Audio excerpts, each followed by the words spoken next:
ഇന്നലെ വൈകുന്നേരം ദാ ഈ കാഴ്ച കണ്ടുകൊണ്ട് കുഞ്ഞൂസ് എന്നെ വിളിച്ചുകൊണ്ട് വന്നു. അമ്മയെ നോക്കിക്കേ, ഇതേ എന്തോരം ഈയാമ്പാറ്റകളെ പറക്കുന്നതെന്ന്.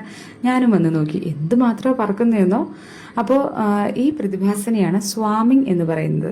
സ്വാമിങ് എന്ന് വെച്ചിട്ടുണ്ടെങ്കിൽ ഒരു ചിതൽപുറ്റിൻ്റെ അകത്ത് ചിതലുകളുടെ എണ്ണം ക്രമാതീതമായി വർദ്ധിക്കുമ്പോൾ പുറ്റിൻ്റെ അകത്തുള്ള ചിറകുകളുള്ള ചിതലുകൾ, നമ്മുടെ ചിറകുകളുള്ള ചിതലുകളെയാണ് നമ്മൾ ഈയാമ്പാറ്റകൾ എന്ന് വിളിക്കുന്നത്. അവർ ചിതൽപുറ്റിൻ്റെ വെളിയിലേക്ക് പറന്നു പോവുകയും മറ്റൊരു കൂട് നിർമ്മിക്കാനായി പോകുന്ന ആ ഒരു പ്രതിഭാസമാണ് ഈ പറയുന്ന സ്വാമിങ് എന്ന് പറയുന്നത്. സ്വാമിങ് കഴിഞ്ഞതിന് ശേഷം ഇവർ പുതിയ കൂട് നിർമ്മിക്കാനുള്ള ഒരു ഏരിയ കണ്ടെത്തി കഴിഞ്ഞ് കഴിയുമ്പോൾ അവരവരുടെ ചിറകുകളൊക്കെ പൊഴിച്ചു കളയും കേട്ടോ.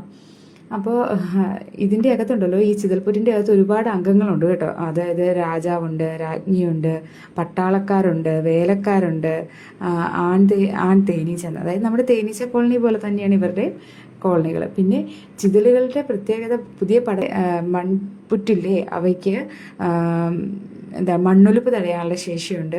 പിന്നെ ആയുർവേദത്തിൽ ചിതൽപുറ്റുകൾ ഒരു ഔഷധമായിട്ടൊക്കെയാണ് എടുക്കുന്നത് കേട്ടോ. എന്താണെങ്കിലും ഈ സ്വാമിങ് നടന്നതുകൊണ്ട് ഒരുപാട് കിളികൾക്ക്, കാക്കയുണ്ടായിരുന്നു, കാക്കത്തമ്പുരാട്ടി ഉണ്ടായിരുന്നു, എല്ലാവർക്കും കുറേ തീറ്റയായി. അപ്പോൾ സ്വാമി നടത്തിയത് കൊണ്ട് തന്നെ അവരുടെ ഇനി പുതിയ കൂട് നിർമ്മിക്കണമെന്ന് എനിക്ക് തോന്നുന്നില്ല. കാരണം അത്രയ്ക്കും പോപ്പുലേഷനെ നമ്മുടെ കാക്കയും കാക്കത്തമ്പുരാട്ടിയുമായിട്ട് തിന്നിട്ടുണ്ട്. എന്തായാലും പിള്ളേർക്ക് ഇതൊരു രസമായിരുന്നു കണ്ടു നിൽക്കാൻ. വാവയ്ക്കാണേലും കുഞ്ഞൂസിനാണെങ്കിലും കിളികളൊക്കെ ഇങ്ങനെ കിടന്ന് കാറുമല്ലേ, ഒരു രസം.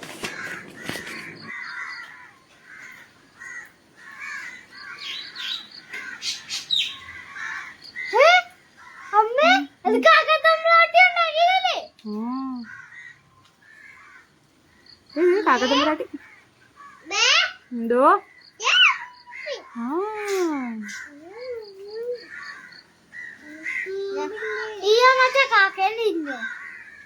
ഈയാമ്പാറ്റ എങ്ങനെയാ കാക്കേനെ തിന്നുന്നു? കാക്കയല്ലേ കാക്കത്തമ്പുരാട്ടി.